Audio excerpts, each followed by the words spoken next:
Dear student, उद्घोष academy के channel में आपका स्वागत है। मैं हरी सर। फिर हम बात करेंगे टॉपिक सीरीज की और इलेक्ट्रोस्टैट से ही हम टॉपिक लेंगे। इस बार हम एप्लीकेशन ऑफ गॉस थ्योरम की बात करेंगे और यहाँ देखिए एप्लीकेशन ऑफ गॉस थ्योरम है और जो मेरा टॉपिक है ना वो है electric field due to an infinite line of charge. Infinite length का लाइन ऑफ ये इनफाइनाइट लेंथ का मेरा है electric field due to infinite line of charge, यानी ये मेरा कोई वायर है जो इनफाइनाइट लेंथ का है और जिसपे चार्ज मेरे पड़े हुए हैं। इस पे हम अगर इलेक्ट्रिक फील्ड की बात करें, इलेक्ट्रिक फील्ड निकालने के लिए, तो हम यहाँ देखिए इनफाइनाइट लेंथ है और लीनियर चार्ज डेंसिटी है। तो अगर लीनियर चार्ज डेंसिटी की बात करें ना, तो लीनियर चार्ज डेंसिटी को हम लोग लेमडा से रिप्रेजेंट करते हैं और lambda is equal to q by l. ये वैल्यू हो जाएगी q by l lambda linear charge के लिए। अब जो ही हम इलेक्ट्रिक फील्ड निकालना चाहेंगे तो ये देखिए हम यहाँ एक पॉइंट P ले रहे हैं। यहाँ देखिए ये मेरा पॉइंट है एक P, यहाँ पे मेरा पॉइंट है P देखिए, और ये R रेडियस यानी यहाँ से इससे R डिस्टेंस पे है। तो यहाँ से जो ही ये R डिस्टेंस पे है, अब हम क्या करेंगे ना, इलेक्ट्रिक फील्ड मेरा क्या है, रेडियली आउटवर्ड जा रहा है, ये ध्यान देखिएगा। और यहां से इलेक्ट्रिक फील्ड मेरा रेडियली आउटवर्ड जा रहा है और यहां से R डिस्टेंस पे ना हम एक कोएक्सियल सिलेंड्रिकल सरफेस की बात करेंगे। यहां से हम कोएक्सियल सिलेंड्रिकल सरफेस की बात करेंगे और जो ही कोएक्सियल सिलेंड्रिकल सरफेस हम ड्रा करेंगे तो ये लीजिए, और इसका हमने लेंथ क्या ले लिया, L ले लिया। अब इस सरफेस पे देखिए हम क्या करेंगे, यहाँ पे देखिए हम एक एलिमेंटल लेंथ लेंगे, यहाँ पे एक एलिमेंटल एरिया लेंगे एलिमेंटल, और इस एलिमेंटल एरिया को हमने क्या किया, डीए के नाम से बोल दिया, डीए ये एलिमेंटल एरिया। और अगर इसका देखिए जो एरिया का जो डायरेक्शन वेक्टर है ना, यानी एरिया का जो वेक्टर है यानी डायरेक्शन के लिए हमने क्या किया, अवे फ्रॉम द सरफेस ले लिया। और जो इलेक्ट्रिक फील्ड है ना, यहीं पे देख लीजिए जो इलेक्ट्रिक फील्ड है मेरी वो भी क्या है, इसी डायरेक्शन में है, यदि दोनों एक ही डायरेक्शन में है, ये ध्यान रखिएगा।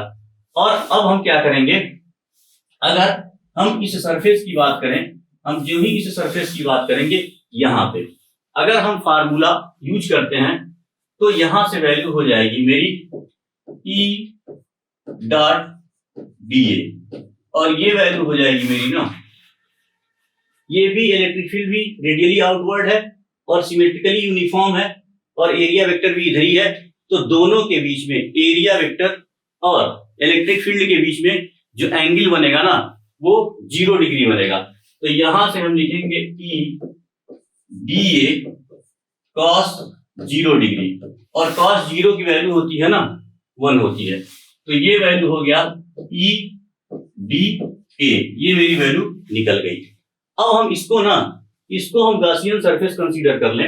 अगर इसको हम गॉसियन सरफेस कंसीडर करें तो यहां से जो मेरी वैल्यू होगी, when we consider this one is the cylindrical surface जो बना हुआ है कोएक्सियल सिलेंड्रिकल सरफेस, इसको हम गॉसियन सरफेस कंसीडर करें। देखिए इनक्लोज सरफेस है और गॉस थ्योरम हम अप्लाई कर सकते हैं। तो जो ही हम गॉस थ्योरम अप्लाई करेंगे, अप्लाई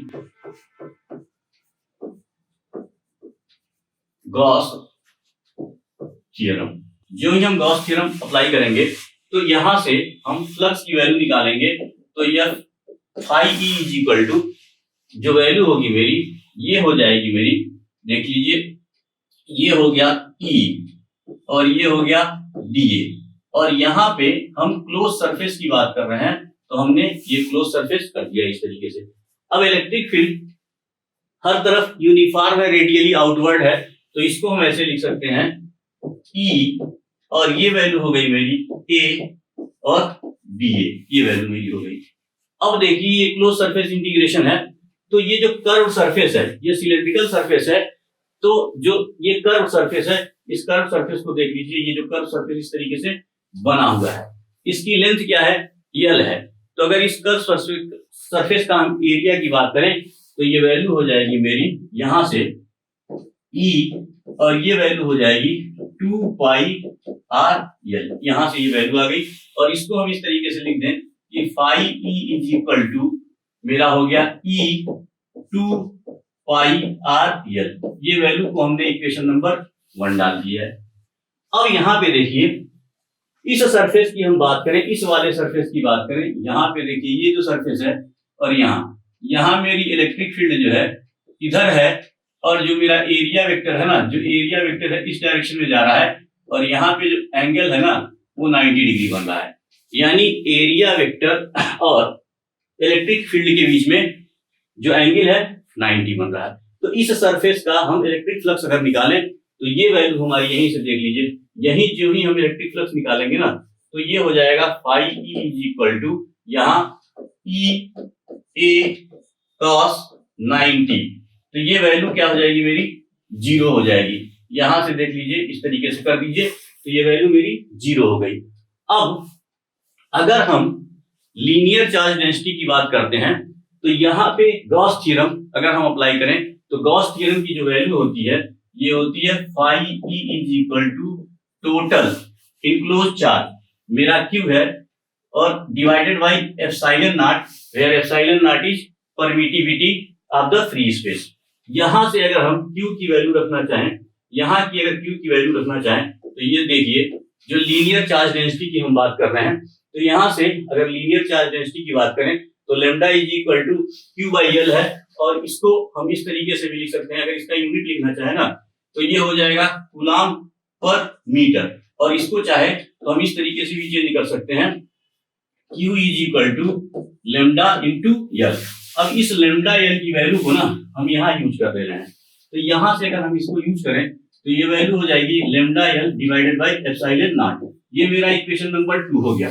अब देखिए इक्वेशन 1 और 2 को, तो यहाँ से ये भी फ्लक्स की वैल्यू और ये भी फ्लक्स की वैल्यू है, तो हम क्या करेंगे, इक्वेशन 1 और 2 को कंपेयर करा देंगे डियर स्टूडेंट, और जो ही इक्वेशन 1 और 2 को कंपेयर कराएंगे ना तो यहाँ से वैल्यू हो जाएगी मेरी, देख लीजिए, इसको हम लिख सकते हैं E 2 pi R L is equal to lambda l divided by epsilon naught, और यहाँ पे लिख लीजिए फ्रॉम इक्वेशन 1 एंड 2, यहां से हम इक्वेशन 1 एंड 2 की बात करें तो ये चीज आ जाएगी हमारी, और यहां से हम इसको एल मेरा कैंसिल हो जाएगा यहां से, और ई की वैल्यू अगर लिखना चाहें तो ई बराबर मेरा हो जाएगा, देख लीजिए, lambda divided by 2 pi r epsilon naught. ये मेरी इलेक्ट्रिक फील्ड की वैल्यू हो गई।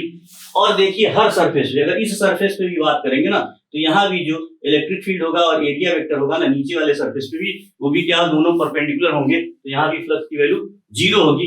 केवल मेरा जो फ्लक्स मिलेगा ना इनक्लोज सिलेंड्रिकल सरफेस के कारण मिलेगा, ये देखिए यहाँ से मिल रहा है, तो उसी के कारण मेरा मिल रहा है। तो यहाँ से वैल्यू हो गई E is equal to lambda by 2 pi epsilon 2 pi r epsilon naught, where R is the radius. यहाँ से देख लीजिए ये मेरा रेडियस है P पॉइंट पे, अगर P पॉइंट की बात हम करें तो इसी रेडियस को लेके हमको क्या करना है, एक सिलेंड्रिकल क्वेस्कल सिलेंड्रिकल सरफेस हमको ड्रा कर देना है, ये ध्यान रखिएगा।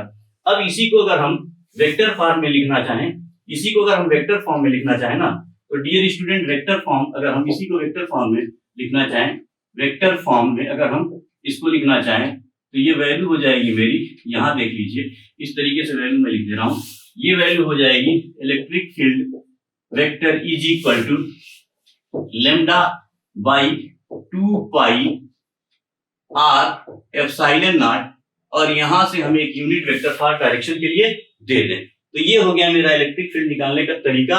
जब भी इसको हम अप्लाई तभी करेंगे जब हम क्लोज सरफेस, यानी गॉसियन सरफेस आपको बनाना पड़ेगा, और इस तरीके से क्लोज सरफेस बना लीजिएगा। अच्छे से डेरिवेशन को देख लीजिए, अगर कहीं कोई दिक्कत है तो अच्छे से कोशिश करेंगे तो चीजें समझ में आ जाएगी, कहीं कोई दिक्कत नहीं होगी। और ये देख लीजिए, ये क्लोज सरफेस का एरिया है, यानी कर्व सरफेस का, इसका कर्व सरफेस का जो होता है वो 2 पाई आर एल, यानी इसकी जो हाइट है वो एल ली गई है, तो 2 पाई आर एल हो गया। डियर स्टूडेंट, वीडियो को अच्छे से वॉच करते रहें और चीजों को अच्छे से सीखने की कोशिश करें। अपने लाइक और सब्सक्राइब हमको देते रहें, यानी चैनल को लाइक और सब्सक्राइब करते रहें। आपके लाइक और सब्सक्राइब हमको हमेशा इंकरेज करते हैं ताकि हम आपके लिए अच्छा से अच्छा कंटेंट प्रोवाइड कर सकें। Thanks dear student, thanks.